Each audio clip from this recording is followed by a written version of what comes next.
Նույնիսկ ձեր մասնակիցներն են կան համակարգիչ չեն, բայց չեմ մեկնաբանում, խնդրեմ։ Ես պարոն Վահթանյանի նման մեծ համբերություն չեմ ունեցել եւ ամբողջ լսումներին չեմ հետեւել, որպեսզի շատ մանրամասն ասեմ, թե ով ինչ ելույթ է ունեցել։ Մեծ գործ, որ ասացի արել եք, պարոն Մամիջանյան, նկատի ունեի 4.5 տարվա մեջ առաջին անգամ պատիվ ունեմ խմբակցությունը ինչ որ բան է արել, ես դա նկատի ունեի եւ 4 տարվա համար ես դա համարում եմ այո մեծ գործ։ Եվ եթե դուք ակնկալում եք, որ քաղաքացիական պայմանագիր խմբակցությունից որևէ մեկը միանալու է ձեր այդ գործընթացին եւ ինչ որ թուղթ է ստորագրելու եւ դուք ինձնից սկսեցիք այսպես ասած, դուք գիտեք, որ դա արդեն իսկ շատ ցախողված ծրագիր է եւ պետք չէ պես վստահորեն գալ եւ հայտարարություններ անել, նաեւ այլ դերակատարներով, որ 7 հոգի կան, հետո եւ այլ, պետք չէ նման բաներ անել, բոլորս եկեք ավելի իրական գնահատենք տեղի ունեցող գործընթացները Հայաստանի Հանրապետությունում, որակումները կտրվեն, կարծում եմ, խորհրդարանական ընտրությունների ժամանակ, բոլորիս եւ ձեզ եւ մեզ եւ մեր գործունեությանը եւ ձեր գործունեությանը եւ դրանից ճշմարտացի որակումներ չի լինի։ Ժողովուրդը իր քվեով կասի, որս ենք ճիշտ, որս ենք սխալ ու եւ ում է համակրում, ում չի համակրում։ Իսկ թե ինչպիսի իշխանություն ենք մենք դա շատ լավ գիտենք, մեր թերություններով հանդերձ եւ մենք բաց ենք բոլոր շատ նորմալ քննադատությունների համար, սակայն ոչ այն քննադատությունների կամ այն ելույթների, որոնք հնչեցին ձեր լսումների ժամանակ, որոնք ընդհանրապես քննադատություններ էլ չէին, ուղղակի ավելի շատ մաղձեր, որը հնչեց տարբեր տեսակի կոնսոլիդացված ընդդիմադիր շրջանակների կողմից։ Իսկ թե ինչու եք նորից եմ իմ հարցին դուք չպատասխանեցիք, եթե դուք քպեից ակնկալիք չունեք, ինչու եք բերել այս հարցը օրակարգ։ Եթե դուք ակնկալիք չունեք, ուզում եմ հասկանալ, եթե ակնկալիք չունեք, ինչպես եք ակնկալում, որ մեկն է մի հատ ստորագրելու է այդ թղթի տակ։ Կարող նախագահողը չկա, ես ինքս ինձ ձայն կտրամադրեմ։ Նախ, Տիկին Դավոյան, առաջինը դուք խառնում եք ակնկալիքները այս հայտարարության եւ վարչապետին անվստահություն հայտնելու գործընթացի մի միավորեք։ Ձեր մոտ ավելի շատ անջատելն է իրարից ստացվում։ Միավորելը ձեր ուժեղ կողմը չի։ Դա առաջին։ Երկրորդ, Տիկին Դավոյան, դուք իմ ճառագիրը չեք։ Ես էլ ճառագրի կարիք երբևէ կյանքումս չեմ ունեցել, պետք չի խորհուրդ տալ, թե ես ոնց ելույթ ունենամ։ Ինչ վերաբերվում է պատիվ ունեմ խմբակցության գործունեությանը, միանգամայն ճիշտ եք։ Հանրությունը Հայաստանի Հանրապետության քաղաքացիներն են տալու բոլորիս գործունեության գնահատականները։ Եթե դուք մի քիչ ավելի ուշադիր հետևած լինեիք ազգային ժողովի աշխատանքներին այս 4.5 տարի, կիմանայիք, որ նաև օրենսդրական նախաձեռնություններ են եղել, որոնք դուք նույն տրամաբանությամբ տապալել եք դեռևս կառավարության եզրակացության մակարդակում։ Եվ ամենահետաքրքրականը համաս մեկ օրինագծեր չեք ներկայացրել, համելաս մեկ պարզա, որ պիտի ակնկալիքներ չունենաք քաղաքացիական պայմանագիր խմբակցությունից։ Իսկ թե ինչ է արել պատիվ ունեմ խմբակցությունը այս տարիների ընթացքում, առնվազն ձեր կողքը նստած Վլադիմիր Վարդանյանը, ձեր դիմաց նստած Արուսյակ Ջուլհակյանը, պատիվ ունեմ խմբակցության միջազգային գործունեության հետ կապված նաև Տիկին Մինասյանը, կարող եք իրենցից հարցնել, որտեղ դուք ոնց որ միջազգային դաշտում այդքան ակտիվ չեք ու առհասարակ եթե թվարկեմ են մարդկանց, ում ես պիտի հաշվետու լինեմ իմ աշխատանքի մեջ, ձեր անունը երևի վերջից երկրորդը կլինի։ Շնորհակալություն։ Այլ հարցեր։ Տիկին Մինասյան, խնդրեմ։ Շնորհակալություն։ Չեմ ուզում մտնեմ քննարկման մեջ, զուտ տեքստային մի քանի հարց ունեմ, էլի տեքստի հետ կապված։ Առաջինը նշել եք ՀՀ տարածքային ամբողջականության խաթարում եւ տակը մեծ բարբերություն է։ ըստ ձեզ, ըստ պատիվ ունեմ խմբակցության, խնդրում եմ նշել ՀՀ տարածքային Հայաստանի Հանրապետության տարածքային ամբողջականությունը թվային։ Ինչքան է Հայաստանի Հանրապետության տարածքը թվային։ Զուտ հարցը իմ համար անհասկանալի ձեր դիրքորոշման մեջ, էլի։ Երկրորդը նշել եք դաշնակիցների հետ հարաբերությունների վատթարացում եւ մեկուսացում, բարբերությունը պետքա կարդամ։ Հայաստանի հարաբերությունները ՀՀ գործող իշխանությունների անհեռատես քաղաքականության հետևանքով վատթարացել են ավանդական ռազմավարական դաշնակիցների եւ գործընկերների հետ առանց բավարար եւ կենսունակ այլընտրանքային անվտանգության համակարգերի ձևավորման անկայուն տարածաշրջանում Հայաստանը հայտնվել է խոցելի եւ մեկուսացված վիճակում։ Ովքեր են ավանդական ռազմավարական դաշնակիցները, խնդրում եմ պետությունները անվանական նշել։ Եվ երրորդ հարցը, այս զուտ էլի ընթացակարգային, դուք իհարկե այս նախագիծը բերել եք, որպեսզի լսումներ անցկացնեք, չէ՞, չեք ակնկալում, որ այս նախագծի շուրջ բերկա քննարկում ու ծավալվի կամ որևիցե դրական քվեով արժանանա։ Ու ես կարծում եմ, որ ձեր խմբակցությունը 7 հոգանոց է, չէ՞, 7 հոգուց ավել դրական քվե դժվար արժանանա, որտեղ լսումներին կարծեմ մյուս երկու խմբակցությունները չէին մասնակցում։ Վերջից սկսեմ։ Տիկին Մինասյան, ոնց կարողացաք մի հարցադրման մեջ այդքան սխալ բան ասեք, չգիտեմ, բայց սա փորձենք հատարած գնալ։ 1. Լսումներին մասնակցել է Հայաստան խմբակցությունը։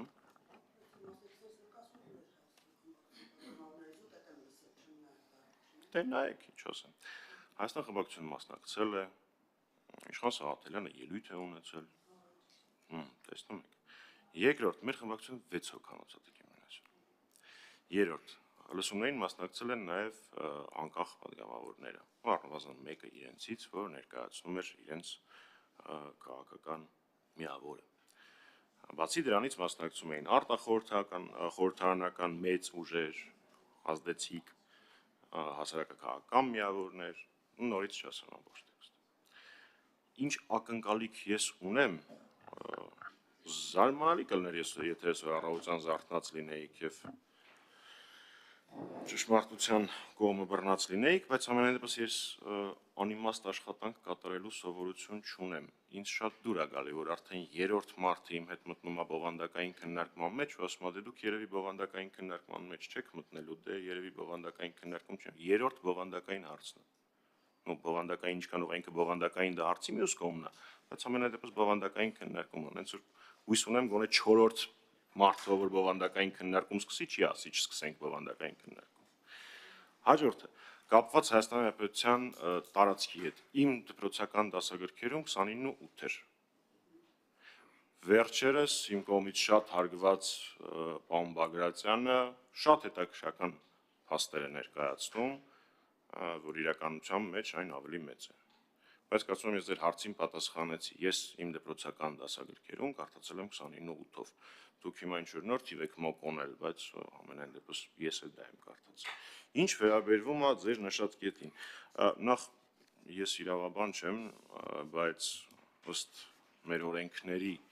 մեր միջազգային պայմանագրերի մեջ նշված է, թե ովքեր են մեր դաշնակիցները, գործընկերները, թե ում հետ ունենք ինչ մակարդակի հարաբերություններ։ Եթե ձեզ հետաքրքրում է բովանդակային, թե ինչի ենք այդպես նշել, կարող եմ մեծ սիրով հատ-առհատ թվարկել։ Օրինակ, ձեր փառահեղ այդ ժամանակ գլոկալացում էր Փաշինյանը անվանում, թե ռեգիոնալացում չեմ հիշում արդեն, արտաքին քաղաքական, մինչև բալանսավորող, բալանսավորված եւ առողջարար արտաքին քաղաքականության անցնելը ինքը ռեգիոնալացման արտաքին քաղաքականության կոչ էր անում եւ դրանից մի քանի ամիս հետո Վրաստանը կարծում եմ պատմության մեջ առաջին անգամ պաշտոնական նոտա հղեց, որտեղ ձեր նախկինում գործընկեր պատգամավոր, իսկ հիմա նորից նախարար Արսեն Թորոսյանը անզգուշությամբ սեփական թերացումները, իսկ այդ թերացումները մարդկային կյանքերի գներ ունեին, արժեք ունեին COVID-ի ժամանակ քողարկելու համար վիրավորել մեր հարևան Վրաստանին, հարևան եւ բարեկամ Վրաստանին։ Օրինակ այդ կամ վերջերս վարված քաղաքականությունը առիթ հանդիսացավ, որպեսզի մեր հարևան եւ բարեկամ Իրանի որոշ ազդեցիկ պաշտոնյաներ հայտարարություններ անեն, որոնք մտահոգվելու առիթ են տալիս։ Եղել են պաշտոնյաներ, որոնք հակառակ հայտարարություններ են արել, բայց հերքել փաստը, որ եղել են վտանգավոր հայտարարություններ, անհնար։ Ասեմ նաև, որ 2023 թվականին էր Սուրմալուի դեպքը, չէ, եթե չեմ սխալվում։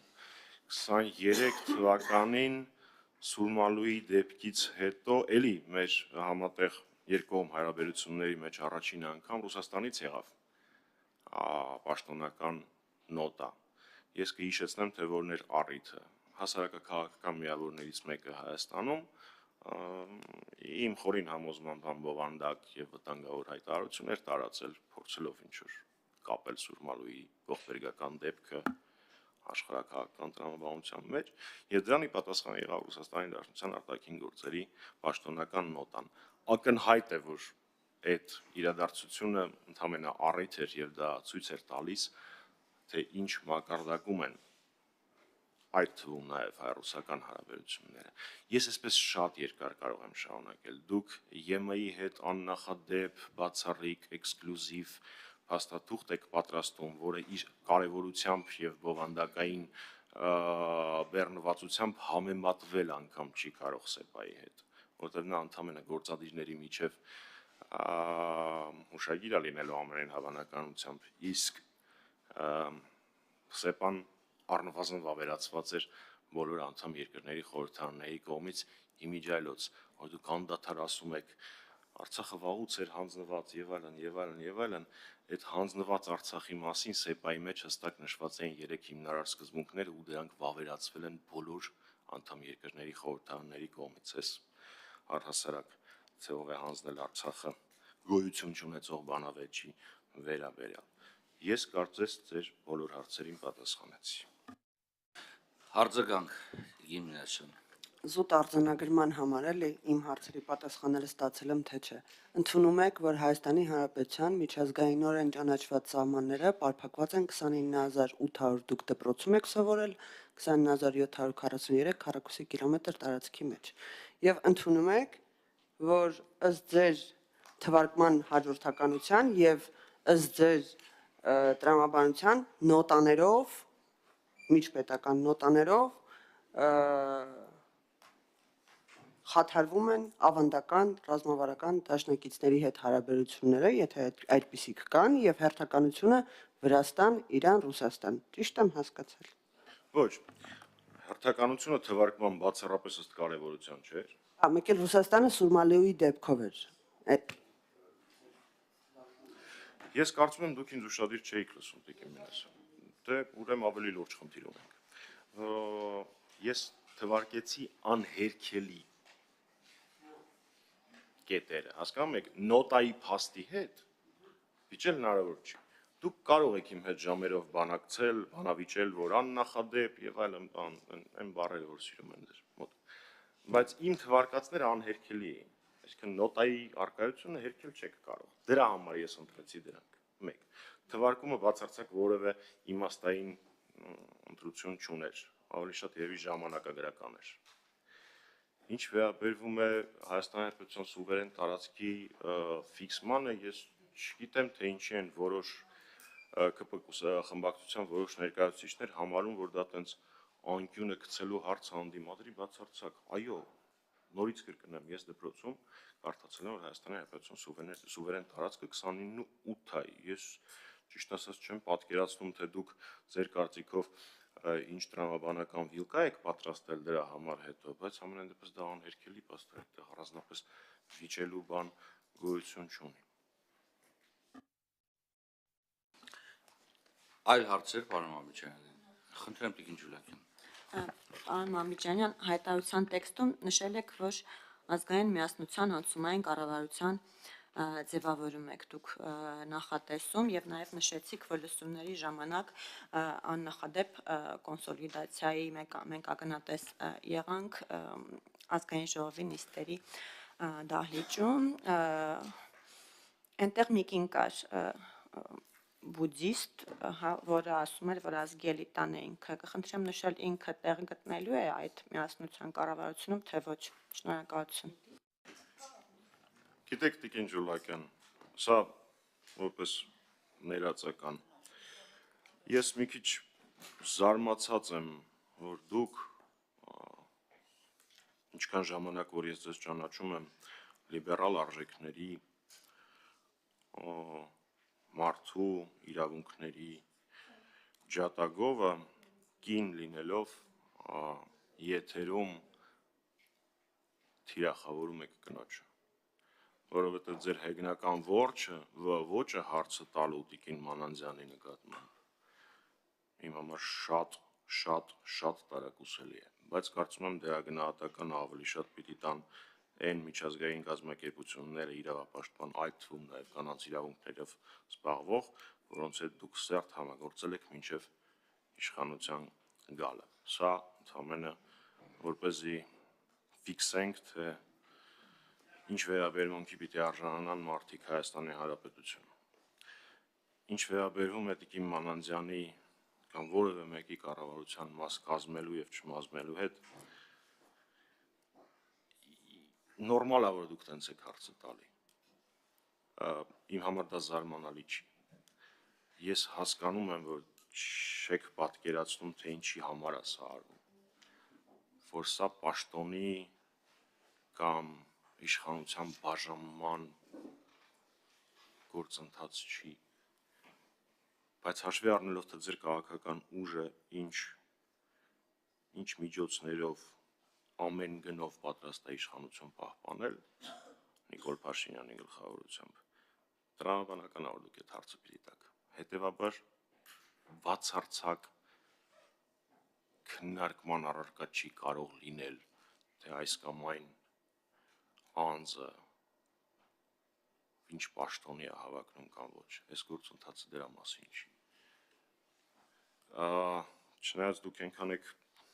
տեղի անտեղի ցիտել սպարապետին, որ դա բավական առեզրկվել է, բայց ես ձեր թույլտվությամբ դա անեմ։ Սպարապետ Վազգեն Սարգսյանը ասում էր աթոռի համար կռիվ մի արեք, տղերք, հողի համար կռիվ արեք, որ այդ աթոռը դնելու հող լինի։ Կարծում եմ սա ձեր հարցի պատասխանն է։ Արձագանք ունեք, Տիկին Ջուլիակյան։ Այո,